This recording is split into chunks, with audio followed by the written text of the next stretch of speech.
Bonjour et bienvenue au balado Les Exportants, une initiative de Carrefour Québec International. Nous poursuivons notre série spéciale pour les exportateurs étoiles et aujourd'hui, j'ai la chance de rencontrer Patrick Grégoire de l'entreprise Borealis qui est notre prix coup de cœur pour la région de l'Estrie. Vous allez voir pourquoi. L'entreprise Borealis a débuté en fait sur les marchés africains et est maintenant présent à 80% dans les marchés d'exportation. Ils ont commencé très petits. Ils sont maintenant 54 à peu près employés. Donc, c'est fort intéressant comme rencontre. Mais avant tout, j'ai Daphné Tousignan-Maurice qui est avec moi.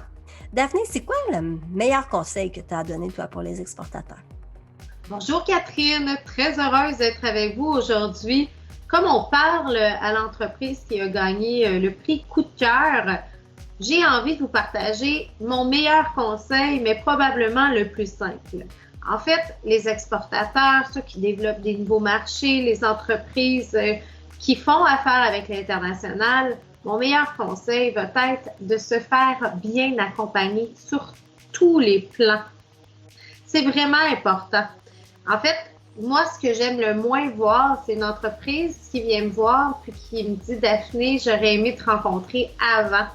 On aurait pu négocier autrement. » Donc, ne minimisez pas votre besoin d'accompagnement dans vos transactions. Parlez avec votre directeur de compte, puis vous allez voir, il connaît beaucoup de monde. L'écosystème international est très important, il faut le connaître pour faire les meilleures transactions et surtout protéger notre entreprise. Donc, voilà mon conseil du jour.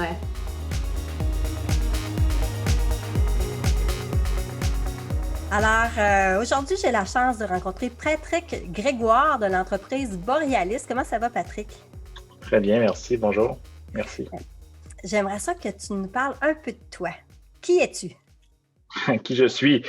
Je suis un entrepreneur de la région de l'Estrie, de Sherbrooke, natif de Sherbrooke aussi. J'ai un background en géographie physique, étudié en télédétection, en géomatique, un peu d'informatique à travers ça. Donc, père de 3 enfants, marié, amateur de sport de plein air, sport d'endurance. On fait beaucoup de sport d'endurance. La famille très impliquée avec moi aussi dans l'activité physique, le plein air en Estrie. On a une belle région pour ça. Il faut dire qu'en Estrie, c'est une région magnifique pour le plein air, des belles montagnes. C'est De toute vraiment... beauté. On a la chance de pouvoir faire des trucs l'été, l'hiver, 4 saisons. Vraiment fantastique. Hein. Toi, Borealis, là, c'est toi qui as fondé Borealis? Oui, je suis un des fondateurs de Borealis 2004. En fait, l'histoire, c'est que moi, j'ai travaillé pendant plusieurs années sur des projets en Afrique. Donc, j'ai travaillé à l'extérieur du pays sur des grands projets d'infrastructure linéaires, donc en fait, un pipeline, une pipeline de gaz qui traversait 2 pays en Afrique de l'Ouest. Puis, à cette époque-là, il y avait des contraintes environnementales et sociales qui étaient imposées aux promoteurs du projet. Moi, j'ai eu la chance de travailler là-bas pendant 4 ans. Dans le fond, mettre en place tous les systèmes de gestion d'information, de bases de données pour comprendre l'impact sur les populations locales, les communautés qui étaient impactées par le tracé d'un pipeline et des champs pétroliers. Et on devait faire du reporting, donc rendre des comptes auprès des grands bailleurs de fonds qui étaient à l'époque la Banque mondiale. Donc, la Banque mondiale était un des bailleurs de fonds principaux du projet. Et les normes étaient relativement sévères pour l'époque. Je retourne il y a 20 ans, évidemment, ça fait quelques années, mais c'était quand même les premiers balbutiements, si on veut, de la gestion d'impact social et environnemental sur des grands projets d'infrastructure. Donc, j'ai eu la chance de travailler là-bas pendant 4 ans, puis l'idée est venue de là un peu de fonder Borealis en 2004, en fait. On parlait de la famille, là. Est-ce que toi, quand tu étais petit, est-ce que tu sentais que tu avais la fibre entrepreneuriale? Ben, un peu, parce que dans le fond, j'avais quelques oncles, mes grands-pères étaient entrepreneurs. J'avais comme un peu le goût d'explorer. J'étais aussi aventurier, puis je pense que pour être entrepreneur, il faut que tu aies un peu des objectifs, mais sans trop connaître le chemin, comment y arriver. Il faut que tu aimes un peu l'inconnu, puis l'aventure. J'ai toujours aimé voyager, découvrir. Puis peut-être un peu aussi le côté, peut-être un petit peu le côté, entre guillemets, tête de cochon, on peut l'appeler, là. Tu sais, le fait qu'on aime ça être un peu son propre boss, puis avoir ses propres trucs, puis développer ses choses, là, tu sais. Fait que j'ai quand même travaillé pour plusieurs entreprises, là, tu sais, avant de partir dans le business. Donc, j'ai appris, j'ai découvert aussi comment travailler dans une organisation, là. Donc, je pense que oui, depuis 20 ans à peu près, là, de la vingtaine, là, j'avais comme idée de éventuellement partir de mon truc. Ce qui est arrivé à 30 ans, donc pas tellement longtemps après. Là. Là, aujourd'hui, là, Borealis a été nommé entreprise coup de cœur parce que vous avez fait un beau développement de marché. J'aimerais ça que tu me parles un peu d'entreprise Borealis. Ben c'est ça, en fait, je racontais un peu l'histoire de où ça vient, puis je pense que ça décrit un peu aussi où on est aujourd'hui, puis qu'est-ce qu'on fait. Dans le fond, on est une entreprise logicielle. Déjà, à la base, on est une compagnie de produits logiciels. Aujourd'hui, on parle de logiciels infonuagiques, là, SaaS, là, donc on a nos clients à nous s'abonnent à une solution logicielle.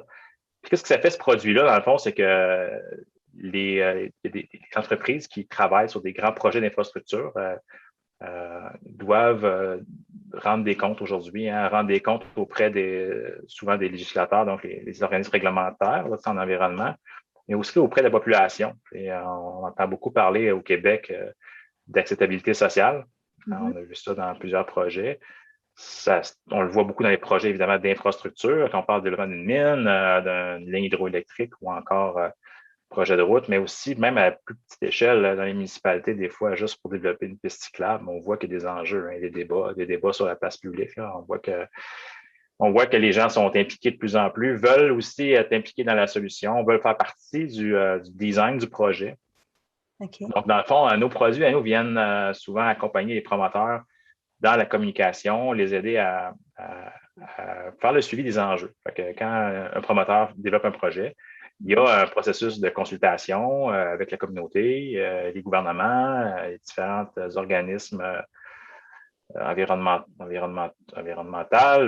Bref, il y a plusieurs acteurs qui sont présents sur le projet. Puis il y a plusieurs enjeux qui sont soulevés. Puis le défi des promoteurs, c'est de trouver des solutions qui vont être durables, qui vont amener l'acceptabilité du projet, puis qui devient de plus en plus essentiel pour avoir le permis. Fait que, bref, développer un nouveau projet aujourd'hui, tu veux ton permis de construction, puis arriver à développer ton projet, tu dois démontrer auprès des gouvernements, souvent, que tu as fait la consultation a priori et que tu as l'aval de la communauté pour développer ton projet. Fait que nous, nos systèmes viennent appuyer cette communication-là. Évidemment, bon, ça se trouve être un entrepôt de données où l'information est inscrite sur toutes les communications qui sont véhiculées auprès de la communauté. Les enjeux sont évidemment notés dans le système. Mais aussi les engagements, donc les engagements que le promoteur prend auprès de la communauté. Fait que c'est pas juste d'arriver à obtenir un permis de construction, c'est après ça, c'est comment tu vas opérer ton projet, puis t'assurer que tu maintiens cette relation-là avec la communauté. Donc, ça va souvent bien au-delà même de la législation. C'est vraiment un enjeu relationnel aujourd'hui qu'on voit, c'est que les projets ont des impacts positifs, des impacts négatifs. Puis une communauté doit sentir que les impacts positifs prennent le dessus des impacts négatifs. Tout projet a des impacts négatifs. Ça ne peut pas être un logiciel qui est copier-coller d'un projet à l'autre. C'est très, j'imagine, personnalisé. En fait, c'est intéressant que tu mentionnes ça parce que dans le fond, notre produit a évolué beaucoup. Puis c'est sûr que dans les premières années de Borealis, on venait créer, nous, un nouveau produit dans le marché qui n'existait pas. Donc, on a eu à apprendre auprès de nos clients, auprès du besoin sur l'industrie. Puis chaque solution qu'on avait développée pour nos clients était un peu unique, donc un peu personnalisée, en fait très personnalisée pour chacun de nos clients. Puis en 2014, on a fait un virage complètement infonuagique, puis on a standardisé notre produit. Fait que notre produit maintenant est rendu standard, mais hautement configurable. Donc, ça veut dire que évidemment, chaque projet a des particularités. Par contre, les principes de base et les processus sont très similaires. Puis, on a souvent tendance à réinventer la roue, surtout quand c'est quelque chose de nouveau. La comptabilité aujourd'hui, c'est très réglementé, très normé. On ne se pose pas la question quand on fait un état financier à la fin de l'année, comment on fait un état financier? Il n'y a pas 50 façons de faire. Par contre, quand on parle d'acceptabilité sociale, puis de comprendre les enjeux, puis comment on fait pour gérer ces enjeux-là, c'était pas très normé et réglementé à l'époque. Puis on voit que de plus en plus, c'est encadré. Donc, il y a de plus en plus de pratiques qui existent, d'associations. Il y a une association canadienne, internationale, sur la participation publique. Il y a de plus en plus de regroupements de praticiens sur les enjeux de communication avec la communauté. Ouais. Chez Borealis, c'est un produit qui n'existait pas. Vous êtes arrivé sur le marché avec quelque chose de nouveau, mais il y avait un besoin. J'imagine que ça a dû être un certain défi d'amener le produit puis de le vendre. Comment ça s'est passé au début? Ben, c'est sûr que quand tu amènes quelque chose de nouveau dans un marché, tu es un peu avec ton bâton de pèlerin, là, tu sais, t'es en mode un peu évangélisation parce que les gens faisaient beaucoup les choses de façon manuelle. Donc, le processus, les gens le faisaient. Je veux dire, pour développer un projet, il fallait que tu parles à la communauté. Tu devais quand même faire des choses. Maintenant, c'était peu encadré par une pratique, une façon de faire standardisée. Donc, chacun faisait des trucs, mais de façon très inégale. Donc, il y a des promoteurs qui faisaient ça très, très bien, d'autres moins bien. Mais il y avait peu d'encadrement. Fait que nous, on a eu à arriver avec un système puis des façons de faire. Donc, le logiciel, pour nous, c'est pas juste de vendre un produit, il y a une façon de faire qui accompagne le produit. Donc, on vient mettre un cadre et une certaine façon d'accompagner nos clients pour les aider à mieux faire le travail. Mais avant, les gens faisaient quand même des trucs. Là. Il y avait des fichiers Excel, il y avait leur propre kit d'outils développés en interne, mais c'était toujours un peu de bricolage, quoi, mais ça devait être difficile de sortir le rapport puis de dire j'ai fait telle action et telle action. Exact, maintenant, c'est facile de sortir les données puis de pouvoir le présenter à la communauté. Exactement. Ben, la communauté, après ça, c'est aussi, comme je disais, les bailleurs de fonds. Donc, tous les grands projets, maintenant, évidemment, il y a toujours des bailleurs de fonds, donc des banques de développement, des banques internationales, puis même des banques canadiennes qui adhèrent à des principes maintenant, des principes de l'Équateur ou d'autres lignes directrices, qui fait que le côté, ce qu'on entend développement durable, tout le volet, là, en anglais, ils appellent ça ESG, dans le fond, c'est tout le volet environnement, social, puis gouvernance, fait partie maintenant des conditions d'octroiement des prêts. Fait que quand les banques prêtent de l'argent maintenant pour développer un projet, ben, eux veulent se backer aussi, ils veulent s'assurer que c'est bien fait au niveau social et environnemental. Fait que, la communauté, mais les bailleurs de fonds, donc ceux qui prêtent l'argent, exigent maintenant de la reddition de compte, veulent savoir ce qui se passe, puis où sont les risques. Est-ce qu'il y a des risques que le projet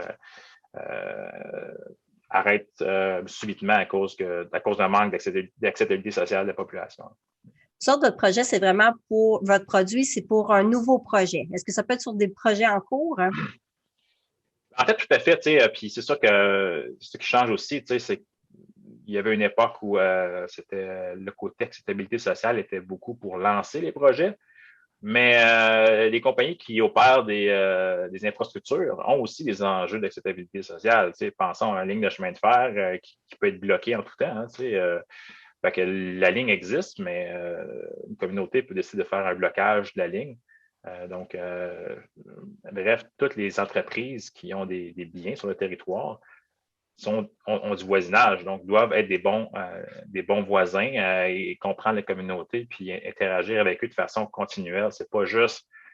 Ça va bien au-delà de dire je commandite, je fais des dons, je donne de l'argent. C'est vraiment, c'est pas transactionnel, c'est relationnel. Fait que le travail que les compagnies doivent faire, juste un travail relationnel, ça doit être continuel. Puis l'enjeu de réputation va venir affecter les opérations. Puis là, je parle de biens, mais il peut y avoir aussi le volet international qui est une entreprise qui a par exemple, une entreprise qui fait fabriquer des pièces dans des pays en développement. Donc, on l'a vu beaucoup dernièrement, les nouvelles, hein, c'est fabriqué où? Est-ce que les enfants travaillent dans les usines? Est-ce que le produit est bien, est-ce que les gens sont bien traités au niveau de la chaîne d'approvisionnement? Puis, est-ce que le produit, après ça, le cycle de vie complet du produit, est-ce qu'il est recyclable, recyclé? Qu'est-ce qui arrive avec ce produit-là? C'est quoi sa fin de vie? Fait que ça devient un enjeu. Puis là, on parle de gestion des parties prenantes. Dans notre langage à nous, c'est comment on s'assure que nos parties prenantes, qui sont nos clients, qui sont les clients de nos clients, qui sont les bailleurs de fonds, qui sont la communauté, comment on s'assure que ces parties prenantes-là comprennent les enjeux et font partie de la solution de l'organisation. Fait que ça s'applique à un paquet de contextes. Fait que notre produit, aujourd'hui, on peut l'appliquer à des secteurs comme le manufacturier, l'agroalimentaire, un paquet d'industries qui n'est pas nécessairement relié à une infrastructure sur le territoire, mais qui va toucher aussi le volet humain au-delà de nos frontières. Donc, vos cibles au niveau des clients types, Ça a évolué au travers du temps. Beaucoup, beaucoup, beaucoup. Maintenant, vous êtes quand même pas mal à l'international. Ça représente quel pourcentage? Ben, on est au-delà de 80 là, à l'international. C'est intéressant que tu poses la question parce que notre compagnie a commencé en Afrique. Fait que on était une compagnie qui était 100% internationale, mais hautement à risque aussi parce que on avait des projets sur des territoires qui étaient assez instables au niveau politique. Fait que ça a eu des impacts sur notre business aussi. Puis on était aussi très concentrés dans le domaine des ressources naturelles, mines, pétrole au départ de l'entreprise. Fait qu'on était très vulnérables. D'ailleurs, on a passé une passe très, très difficile en 2014 où l'entreprise a eu des difficultés financières importantes. Puis ça nous a un peu amené dans une réflexion profonde sur comment on fait pour diversifier notre marché puis être moins à risque en cas de changement économique ou d'impact économique. Puis d'ailleurs, on vient de passer une pandémie de pratiquement 1 an et demi, puis qui n'est pas terminé. Puis on a réussi à maintenir nos activités, puis même augmenter notre chiffre d'affaires pendant cette période difficile pour plusieurs entreprises. On a réussi à conserver nos clients puis à augmenter nos clients. Donc, pour répondre à la question, la diversification, oui, est arrivée. Puis le marché canadien, pour nous, était un marché où on n'était pas présent. Fait qu'on a quand même développé notre marché, qui est notre marché canadien, le Québec et le reste du Canada, puis l'Amérique du Nord. Donc, c'est pour ça que quand je dis 80 d'étrangers, c'est le nombre de clients étrangers augmente continuellement, évidemment. Puis le ratio qu'on a, c'est peut-être 20 25 Amérique du Nord, puis tout le reste, c'est les autres continents. L'Australie, l'Amérique du Sud, l'Afrique, l'Europe, c'est les marchés qu'on touche. Comment se fait? Vous êtes une équipe d'à peu près un peu plus de 50 personnes. Comment se fait le développement des affaires? C'est une équipe de combien de personnes? On a à peu près une dizaine, puis ça aussi, c'est une chose qu'on a changé. Au départ, on était beaucoup des spécialistes de produits, moins inclus. On n'était pas des gens de vente à la base, on était des gens techniques, des gens techniques avec du front, mais qui fonçaient, mais qui n'étaient pas nécessairement formés en développement de marché. Puis comme tu vois, notre marché est très diversifié. Fait que pour nous, physiquement, d'être présent à toutes les conférences, dans tous les secteurs d'activité, dans tous les pays, c'est impossible. On l'a fait de façon traditionnelle à l'époque pour les mines et le pétrole. On était capable de cibler des grandes conférences dans lesquelles on était présent. Ça fonctionnait bien avec 3-4 personnes qui voyageaient beaucoup. Mais là, on a eu à réfléchir comment on fait ça de façon différente. On mise beaucoup, évidemment, sur du contenu en ligne, donc du marketing, du référencement, tout ce qui est SEO, comment ça pour se positionner sur notre marché, qui sont nos personnes, nos clients, nos acheteurs. Donc, comment on fait pour les rejoindre à travers LinkedIn.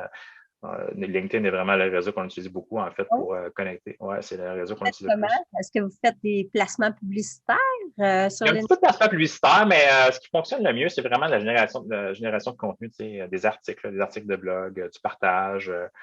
Puis on fait aussi des contacts, évidemment. Là, on a à faire des approches personnalisées envers des entreprises, puis faire des contacts, on n'a pas le choix. Mais il y a aussi une grosse partie du développement de nos affaires qui vient à travers notre clientèle. Nos clients sont très importants. Puis si on veut s'assurer que notre business grossisse, on doit en prendre soin. Puis c'est une grosse partie de notre développement de marché, se fait à travers nos clients, le référencement de nos clients aussi. Ouais.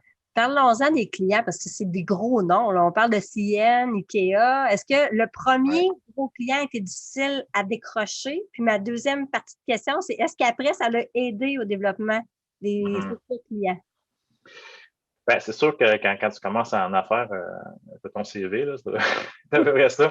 Tu présentes ton CV et ton expérience du passé. Fait que les premiers clients sont plus difficiles. Puis c'est sûr que tu vends un peu, tu te vends comme personne davantage que comme entreprise. Là. Ça passe par là au début. Puis après ça, ben, ton produit, tu le bâtis. Puis tu bâtis ta crédibilité par les résultats. Fait que c'est important de livrer. Hein, si tu vends des trucs que tu ne livres pas, ton nom disparaît vite, ton nom disparaît très vite. Puis malgré que notre marché est international, c'est quand même un petit monde. Là. On dit tout le temps, c'est small world, là, puis c'est encore plus vrai dans nos marchés à nous. Là. Le bouche à oreille est très fort. Puis les gens tournent beaucoup aussi. Hein, on remarque que nos clients, souvent, après 2-3 ans, ils changent d'emploi, changent d'entreprise. Fait que on a constamment du roulement au sein de nos clients. Donc, on doit composer avec ça. Mais si ta question c'était, je me perds dans le. Vous avez décroché des gros contrats. Oui, c'est ça. Non.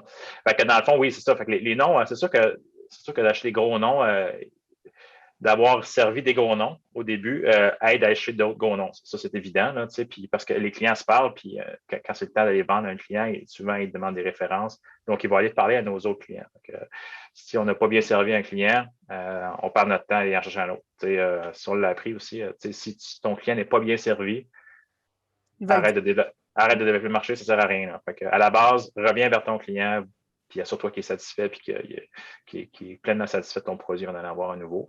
Fait que, on a travaillé beaucoup sur ça aussi. Fait que les relations, autant qu'on vend un produit pour gérer la relation avec la communauté, ben, on l'utilise chez nous aussi pour travailler la relation avec nos clients. Donc, ça, c'est un aspect très important.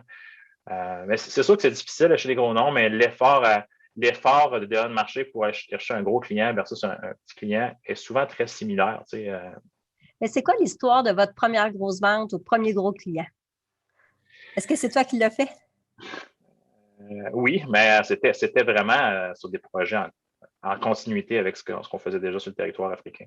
Donc, on a eu à se faire connaître, à présenter nos services, notre valeur ajoutée. Puis, fait que nos premiers grands clients, c'était des ventes qui étaient faites évidemment par les fondateurs. C'est les fondateurs qui font la majorité des ventes au début. Puis même, je te dirais, pendant une grande partie de l'histoire de l'entreprise, les fondateurs sont présents au niveau des ventes. Ça fait partie de l'ADN un peu. Là. À cette époque-là, tu habitais en Afrique?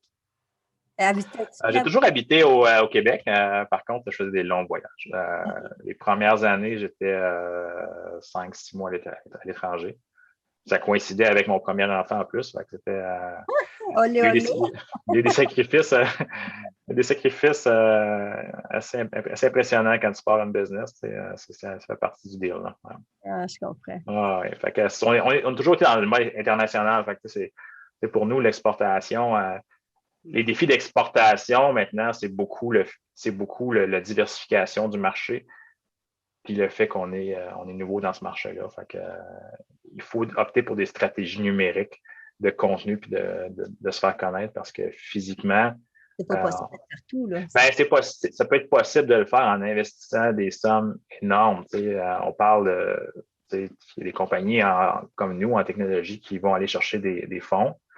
10, 15, 20, 30, 50 millions, puis qui vont mettre ça en devant le marché parce que c'est très difficile de développer le marché sur le terrain partout. Nous, l'option qu'on a choisie, c'est de rester propriétaire de business, puis de travailler avec des stratégies de marketing, puis de se faire connaître. Est-ce que ça va bien, la stratégie de marketing, puis vous vous rendez quand vous avez besoin? Est-ce que tu sens que ça marche quand même bien?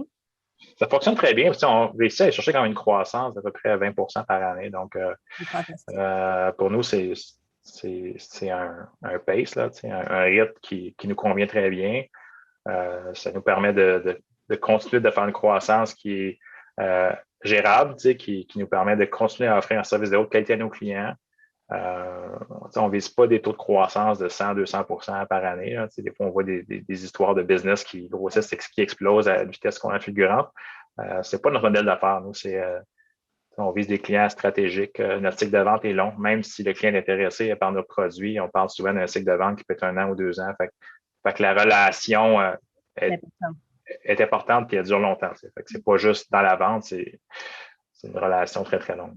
Pour le service à la clientèle, est-ce que toute l'équipe est basée au Québec ou il y en a ailleurs dans le monde? Bien, la majorité est basée au Québec, mais on a quand même des gens en Afrique, en Australie. On a une petite équipe sur le territoire australien qui dessert nos clients australiens. L'Australie est un pays important pour nous. Mais en même temps, bon, il y a une question de time zone aussi, là, de fuseau horaire. Là, fait que les gens d'Australie vont servir nos clientèles aussi de l'Asie du Sud-Est. On a des gens sur le territoire africain. On a des gens en Amérique latine aussi. Puis le contexte pandémique nous a amené aussi à réfléchir à comment on travaille. Fait que maintenant, on travaille à distance. On a même, après consultation avec les employés, on a même aboli complètement les lieux physiques. Donc, on n'a plus de bureau physique. On est rendu dans un mode complètement distribué, avec évidemment des opportunités de se voir, comme tu vois, demain, on a une rencontre d'équipe. On s'est loué un truc, plus un événement là, corporatif dans lequel on va pouvoir se fraterniser puis s'amuser un peu en équipe. Là. Fait qu'on essaie ça. On a fait, le virage là, de passer complètement en mode virtuel pour le travail. J'ai une question parce que je le vois là. Est-ce que tu trouves que l'équipe est plus proche maintenant que vous êtes tout le monde en virtuel, tout le monde à la maison? Parce que moi, je le voyais, il y a des silos, les gens du même bureau sont ensemble un peu plus. Ouais. Est-ce que tu vois qu'il y a une cohésion qui se fait différemment? Ben, la dynamique est certainement différente, puis ça a forcé quand même des contacts qu'on avait moins avant. On a des meetings, tous les matins, on a des meetings d'équipe là maintenant. Tous les gens se connectent. C'est sûr que les gens qui n'étaient pas physiquement présents dans le bureau sentaient moins le lien d'appartenance à l'entreprise, hein, parce que quand tu vis en Afrique, puis que tu n'es pas sur le meeting du matin, ou tu l'es, mais tu ne l'es pas parce que les autres font des petites blagues en prenant le café. Mais là, ça a comme équilibré un peu, équilibré dans le sens où tout le monde est dans la même situation d'être à distance. Fait que ça, je te dirais que ça a eu un impact quand même positif sur la dynamique d'équipe. On a fait des trucs aussi, on a fait des petits jeux virtuels, là, des petits défis, des petits challenges. Il faut trouver des nouvelles façons de créer cette dynamique-là. On a fait un défi sportif dernièrement là, avec des métriques de suivi. On a fait des équipes, puis chacun faisait des activités. Bon, en fait, des trucs quand même amusants, puis qui a créé cette dynamique-là. Puis demain, dans notre journée, on va remettre des prix parce qu'on a fait ce petit défi-là. Puis, il faut se trouver des stratégies. Pour moi, je pense pas que le présentiel est aboli de notre vie. Là. Je dis juste qu'il y a peut-être un autre équilibre à trouver dans tout ça. Puis, étant international, puis on a la chance dans le logiciel de pouvoir livrer un produit qui est un peu non tangible, c'est pas un bien physique. On a l'opportunité de pouvoir le faire à distance. Puis nos clients le perçoivent très bien aussi. On a trouvé des nouvelles mécaniques de formation, d'accompagnement, de suivi. Fait que ça fonctionne très bien. Fait que je pense qu'on va retourner un peu dans un mode plus traditionnel progressivement, mais c'est sûr que le côté travailler à distance, pas seulement chez nous, hein, chez nos clients. Nos clients, au début, il n'y avait pas de vidéo. Là. Fait que là, tout le monde a une vidéo aujourd'hui. Fait que ça change la dynamique. Là. Pour le service à la clientèle, est-ce que c'est facilitant que les gens soient en même temps habitués d'être en arrière de la caméra et de se faire expliquer les choses à distance? Bien, je pense que ça amène un côté relationnel plus intéressant, parce que moi, je me rappelle, on faisait des meetings, on allait à Paris ou je ne sais pas trop, une place dans le monde, puis pour un meeting d'1 heure ou deux, puis c'est complètement débile, là, en termes d'empreinte carbone, en termes de, quand tu y penses, tu prends l'avion pour aller faire 3-4 meetings en Europe, voyons donc, alors que, puis c'est pas parce que tu vas en Europe que nécessairement tu finis à aller prendre un verre avec le monde puis jaser plus, des fois c'est juste un meeting business, fait que, mais traditionnellement, ces meetings-là, si c'était pas fait en présence, on le faisait au téléphone. Donc, au téléphone, le relationnel, il n'est pas là, Mais là, avec la caméra, tu vois la personne, tu vois l'expression du visage. Fait que, je pense qu'il y a quand même un côté relationnel qu'on a développé avec des clients qu'on n'a jamais vu face à face en présence, puis qui fonctionne très bien. Ceci dit, on s'ennuie tous un peu de voyager. Ouais. Mais puis ça va revenir, il va y avoir d'autres voyages, il va y avoir des opportunités d'aller voir les clients, mais on sait que ça va évoluer, puis ça va prendre une forme différente certainement dans le futur. Ouais. Tu n'as pas voyagé encore? J'ai voyagé au Québec comme tout le monde. J'ai fait la Gaspésie puis les îles comme tout le monde, là, mais j'ai pas, même pas été aux États-Unis. J'ai pas traversé les douanes depuis plusieurs années, puis une couple d'années. Puis ça fait un certain temps qu'on n'a pas voyagé dans l'entreprise. Puis nos clients, de toute façon, nous recevraient même pas non plus, parce que nos clients ont la même problématique que nous. Tu vois, l'Australie, ils ont commencé le lockdown aussi, confinement dernièrement. C'est assez récent pour eux. Fait que, ouais. On serait même pas bien reçu chez nos clients aujourd'hui de voyager. Fait que c'est pas applicable. On peut pas voyager pour la business. Il y en a qui le font pour un peu pour le côté personnel, mais chez nous, on est vraiment à distance, 100%. Là. On se contente de notre belle région, puis on joue dehors chez nous. C'est un peu ce qu'on fait. C'est vraiment une belle rencontre. Merci beaucoup, Patrick. C'est vrai que tu as merci, Catherine. Merci, bonne journée. Si cet épisode vous a plu, partagez-le avec un ami. Nous serions reconnaissants si vous pouviez noter et évaluer notre série à l'endroit où vous écoutez vos balados, incluant Google Podcast, Apple et Spotify. Votre recommandation et vos commentaires aideront les auditeurs à nous trouver aussi. Merci à Desjardins, partenaire de l'événement Exportateur Étoile 2021. Cette série spéciale du balado Les Exportants est une production de Carrefour Québec International, tout droit réservé. Bravo aux lauréats et merci aux personnes qui ont participé à la création et à la mise en onde de l'épisode d'aujourd'hui. CQI remercie aussi ses partenaires financiers, Développement économique Canada et le gouvernement du Québec. Vous pouvez obtenir plus d'informations sur Carrefour Québec International sur notre site web au cqinternational.org. Le balado régulier Les Exportants sera de retour la semaine prochaine. Le prochain épisode de la série spéciale reviendra dans 2 semaines et ainsi de suite, en alternance tant qu'il y aura des lauréats. Merci d'avoir écouté Les Exportants, série spéciale Exportateur étoile 2021. À bientôt!